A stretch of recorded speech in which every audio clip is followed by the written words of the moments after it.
जैसा कि देहाध्यास क्या है, देहाध्यास से निवृत्ति कैसे हो, जो एक सत्संग हुआ था उससे संबंधित एक दीर्घ प्रश्न आया था। उस दीर्घ प्रश्न को सुविधा के दृष्टिकोण से हमने 6 हिस्सों में विभाजित करा था।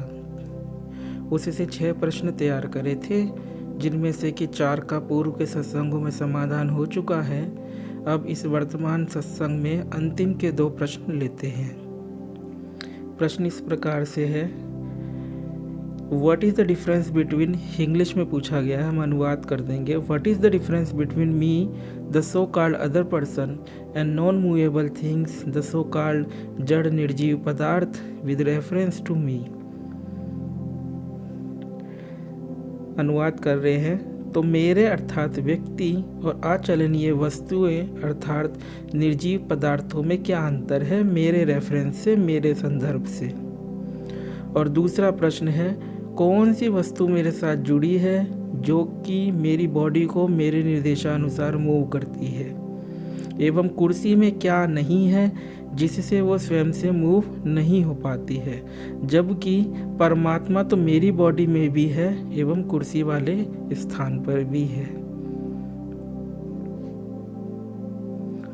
तो पहले इस प्रश्न को लेते हैं। मेरे अर्थात व्यक्ति और अचलनीय वस्तुएं अर्थात निर्जीव पदार्थों में क्या अंतर है मेरे रेफरेंस से, मेरे संदर्भ से।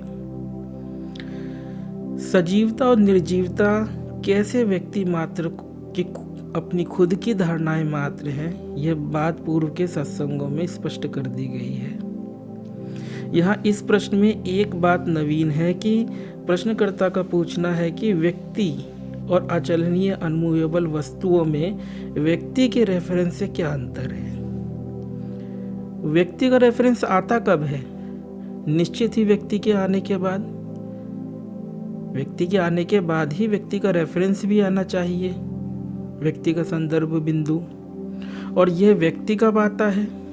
सुबह जब नींद खुलती है तब वेकिंग स्टेट अर्थात जागृत अवस्था का यह व्यक्ति आता है, अर्थात हम होते हैं। तो क्या पूरे दिन होते हैं? नहीं।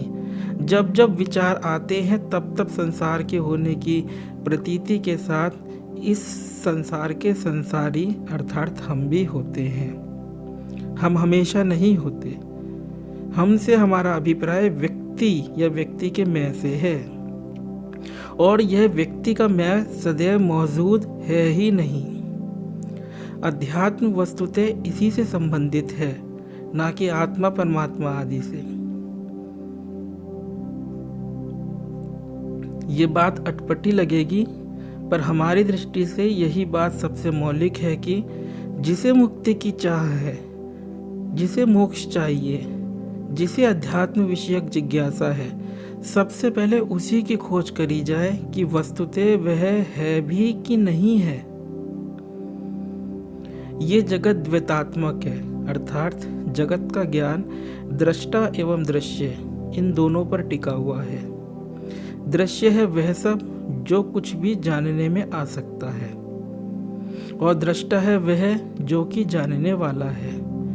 ये जो दृष्टा है, दृश्य को जानने वाला, ये ही व्यक्ति है। यह व्यक्ति भाव है जो कि बोलता है कि कुर्सी अचलनीय है क्योंकि खुद से नहीं चल सकती। यह अपने को रेफरेंस लेकर ऐसा बोलता है। रेफरेंस अर्थात केंद्र, अपने को केंद्र बनाकर कुर्सी को वहाँ, इस शब्द पे गौर करिएगा, अपने को रेफरेंस बनाकर कुर्सी को वहाँ और खुद को यहाँ ठहराता है। ये यहाँ और वहाँ इस देश अर्थात स्पेस की प्रतीति कराते हैं, दूरी की प्रतीति कराते हैं।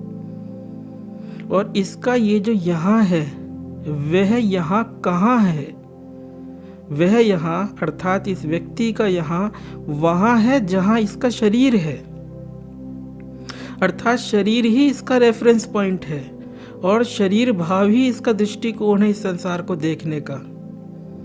इस शरीर भाव से कि देह मैं हूँ, यह व्यक्ति खुद को देह के भीतर और कुर्सी सहित संसार को देह से बाहर अपने से पृथक समझा करता है।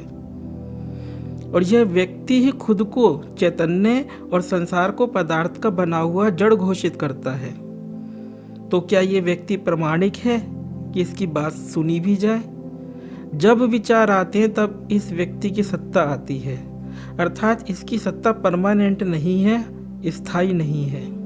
तो जिसकी खुद की सत्ता विचारों के उद्भव पर टिकी हो, उसकी बात प्रामाणिक कैसे मानी जा सकती है? इस व्यक्ति के पास देहाध्यास होने के कारण संसार को देखने का केवल मात्र एक ही दृष्टिकोण है, जिस दृष्टिकोण के कारण ही उसे पदार्थ की प्रतीति होती है। परंतु यदि देहाध्यास की निवृत्ति हो तो व्यक्ति भाव का लोप हो, तो ही दूसरी दृष्टि खुले कि भाई तुम गलत थे, यहाँ कुछ भी जड़ नहीं है, सब कुछ चैतन्य कॉन्शियसनेस ही है। यदि ऐसा हो जाए तो क्या सजीव और तो क्या निर्जीव, ये भेद रह ही नहीं जाएगा। और मैं भी ये जो हाथ हिला लेता हूँ, पाँव चला लेता हूँ, ये भी मेरे द्वारा नहीं है बल्कि किसी और का ही खेल है, ऐसा बोध हो जाएगा। मतलब यह है कि यह संसार पदार्थ स्वरूप ना होकर के एक चैतन्य की ही लीला है, जिसमें कि मैं करता व्यवहार करने वाला यह व्यक्ति भी मात्र एक किरदार है और कुछ नहीं। तब ये जो रेफरेंस पॉइंट है ना, ये जो देह को केंद्र मान संसार को देखना है, ये रेफरेंस पॉइंट रह ही नहीं जाएगा। देहाध्यास के कारण ये रेफरेंस पॉइंट प्रतिभासित हुआ था, देहाध्यास की निवृत्ति के साथ ही ये विदा हो जाएगा। तो फिर कौन सा केंद्र रहेगा? वह केंद्र रहित केंद्र। यह कैसी बात हुई? यह बात ऐसी हुई कि मैं कहीं नहीं हूं। व्यक्ति का भी जो हमने यहाँ बताया वह विसर्जित हो गया। वह जो यहाँ बताया था, देह को केंद्र मानने से ही वो यहाँ निर्मित हो रहा था या प्रतिभासित हो रहा था। देहाध्यास के जाते ही वो यहाँ मिट गया और मैं कहीं नहीं हूँ के साथ ही मैं ही सब जगह हूँ, ऐसा बोध प्रकट हो गया। अध्यात्म का गणित कुछ ऐसा ही है। यहाँ शून्य का मतलब जीरो नहीं होता, शून्य ही अनंत इन्फिनिटी होता है। और यह अनुभवात्मक है, बोधात्मक है। सिर्फ सुनने से क्या होता है? और प्रश्नकर्ता का दूसरा प्रश्न जो कि इसी प्रश्न से संबंधित है, उसको भी ले लेते हैं कि कौन सी वस्तु मेरे साथ जुड़ी है जो मेरी बॉडी को मेरे निर्देशानुसार मूव करती है, एवं कुर्सी में क्या है जो नहीं है वो वस्तु जिससे वो स्वयं से मूव नहीं हो पाती है, हिलडुल नहीं पाती है।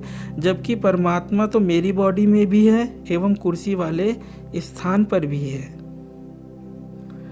प्रश्नकर्ता की मान्यता है कि कुछ ऐसा है जो कि मेरी बॉडी में है, मेरी बॉडी से जुड़ा हुआ है, जिसके जुड़े होने से ही बॉडी अर्थात शरीर मेरे निर्देशानुसार मूव करता है। और वह तत्व कुर्सी में क्या नहीं है जिससे वह स्वयं से मूव नहीं हो पाती है। ऐसा कुछ भी नहीं है जो कि बॉडी में जुड़ा हुआ है और बॉडी के मरने के बाद निकल जाएगा। ये बात चौंकाने वाली और शॉकिंग लग सकती है, क्योंकि लोगों को तो यही लगता है ना कि आत्मा जैसा कुछ शरीर में है, जिसके कारण शरीर में चलने फिरने आदि की सचेतनता है, और मृत्यु पर वही आत्मा देह से बाहर निकलती है। उसके ना होने से शरीर निर्जीव हो जाता है। बड़े ही खेद की बात है, ऐसा कुछ भी नहीं है। आगे प्रश्नकर्ता प्रश्न में यह भी लिखते हैं कि जबकि परमात्मा तो मेरी बॉडी में भी है एवं कुर्सी वाले स्थान पर भी है, ऐसा कह प्रश्नकर्ता प्रश्न के पूर्व में अर्थात शुरुआत में जिस वस्तु अथवा तत्व के देह से जुड़े होने की बात कह रहे थे, उसी तत्व को यहाँ परमात्मा शब्द से इंगित कर दे रहे हैं। प्रश्न के शुरुआती हिस्से में इसी तत्व को अपनी बॉडी में तो बता रहे थे, लेकिन कुर्सी में नहीं है ऐसा लिख रहे थे। और इसी प्रश्न के अंतिम हिस्से में उसी तत्व को परमात्मा के दोनों जगह बता रहे हैं। ये तो वे अपनी ही बात को काट रहे हैं। प्रश्न लिखते समय या पूछते समय हमें विवेक से देखना तो चाहिए कि हम क्या लिख रहे हैं। एक गांभीर्य होना चाहिए हमारे भीतर, एक रिस्पॉन्सिबिलिटी। पहली बात तो यह बात ही सरासर गलत है कि परमात्मा बॉडी में है, कुर्सी में है या कुर्सी वाले स्थान पर है, क्योंकि कहीं पर भी कुछ के होने के लिए दो होने चाहिए। एक तो वह जिसमें वह कुछ हो, वह जगह या जो भी कुछ वह वस्तु जिसमें दूसरा कुछ हो, और दूसरा वह जो उस पहले वाले में हो। अद्वैत स्वरूप परमात्मा में द्वैत का बखेड़ा ही नहीं है कि वो किसी शरीर में रहे या किसी कुर्सी में रहे या किसी स्थान पर रहे। परमात्मा देश और काल से परे है, शाश्वत है, वह कैसे कहीं रह सकता है। परंतु फिर भी हम परमात्मा को अथवा आत्मा को इधर उधर ठहराते रहते हैं।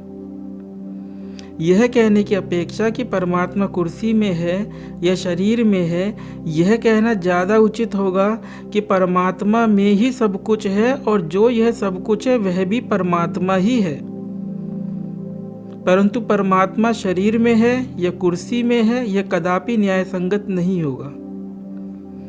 ऐसे समझे, पर्दे पर फिल्म चलती है तो उस फिल्म में जो कुछ भी वस्तु, व्यक्ति, देश काल आदि है, वह सब कुछ पर्दे के ही तो बने हुए होते हैं, वह पर्दे में ही तो हैं। परंतु पर्दे से पूछो तो पर्दा नहीं जानता फिल्म को।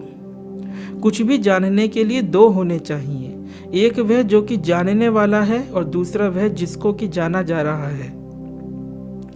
परमात्मा अद्वैत है, अद्वैत स्वरूप है, वहाँ दो है ही नहीं।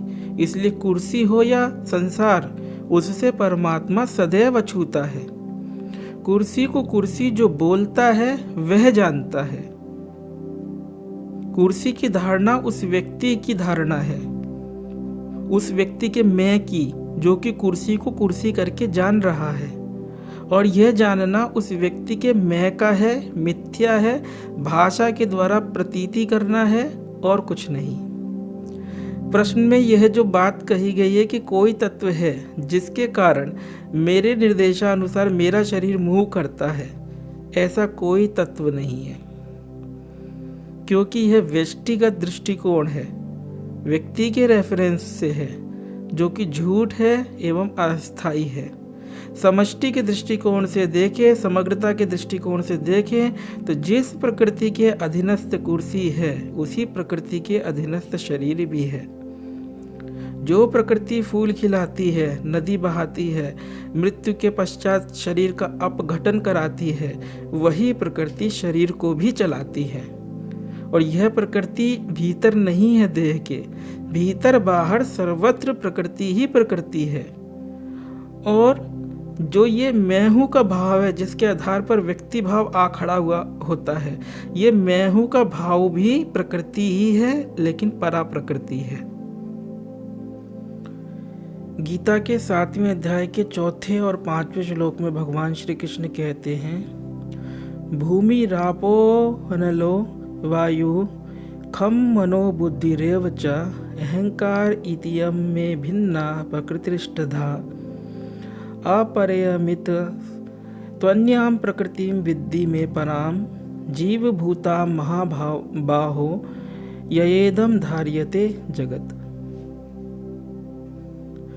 अर्थात पृथ्वी, जल, अग्नि, वायु, आकाश, मन, बुद्धि और अहंकार भी इस प्रकार यह 8 प्रकार से विभाजित मेरी प्रकृति है। यह 8 प्रकार के भेदों वाली तो अपरा अर्थात मेरी जड़ प्रकृति है। और हे महाबाहो, दूसरी, इससे दूसरी भिन्न, जिससे यह संपूर्ण जगत धारण किया जाता है, मेरी जीव रूपा परा प्रकृति जान।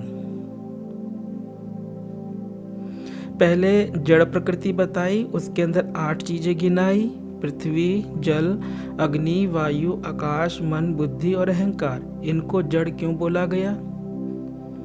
इनको जड़ इसलिए बोला गया कि पृथ्वी नहीं जानती कि मैं पृथ्वी हूँ, जल नहीं जानता कि मैं जल हूँ। इनको पृथ्वी को पृथ्वी बोलने वाला कोई दूसरा चाहिए, जिसके पास जाननापन हो, नोइंगनेस हो।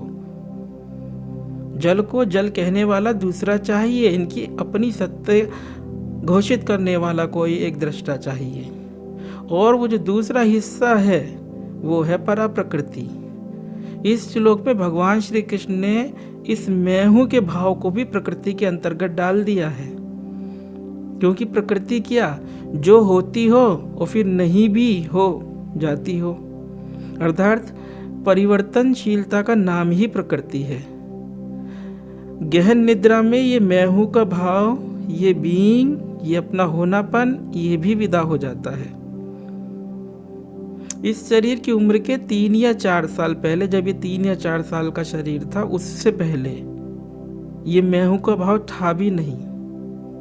अतएव प्रकृति ही तो है, परंतु विशेष प्रकृति है, परा प्रकृति है। इसमें परम चैतन्यता का बिंब है।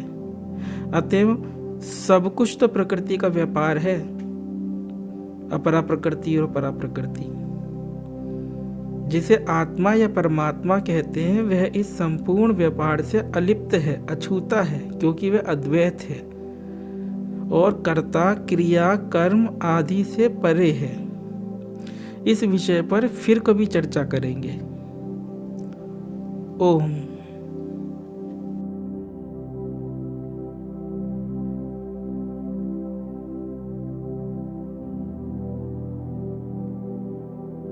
अगर आपको यह वीडियो पसंद आया है तो वीडियो को लाइक जरूर करें और चैनल को सब्सक्राइब कर इस ज्ञान के प्रवाह में अपनी श्रद्धांजलि अर्पित करें।